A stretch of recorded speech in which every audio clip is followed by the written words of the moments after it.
Let's bring in David Smith from the Guardian newspaper, who's based in Washington. David, this visit really came as a surprise to almost the whole world, I'd say.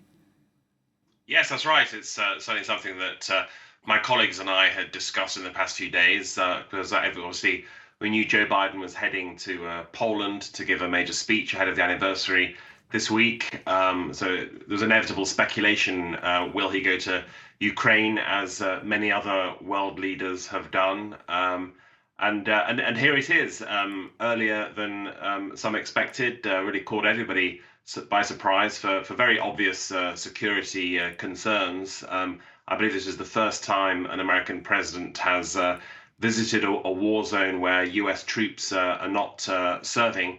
But on another level, perhaps not that much of a surprise, in that Joe Biden, as he was saying there, takes this war incredibly seriously as a defense, not only of the Ukrainian people, but of democracy itself. And he said that in some of his remarks. This is not just about Ukrainian freedom, but the future of democracy.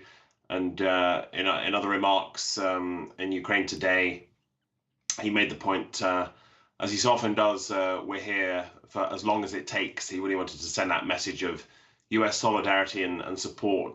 Just as you know, right now here in Washington, concerns maybe that at least some members of Congress are wavering, and some opinion polls show that the American people starting perhaps to lose a little bit of patience with this war. But Joe Biden wanting to put it front and center of everyone's minds again.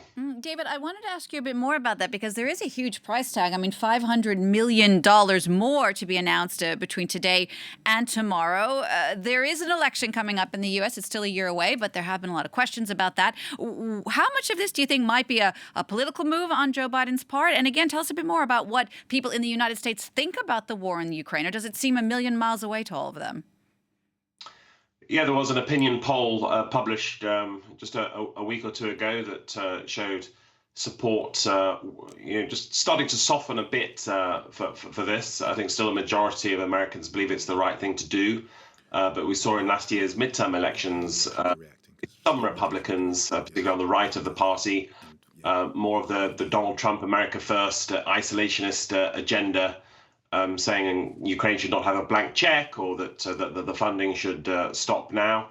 That does still appear to be a minority view in Congress, and you have Republican leaders such as Mitch McConnell, a leader in the Senate, still adamant that this is absolutely vital, and making the case, for example, that if the West does not support Ukraine, then Taiwan could be next as a target for China.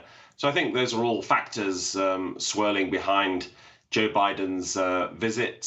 He feels the need to lead from the front on this and show that America is backing Ukraine as strongly as ever.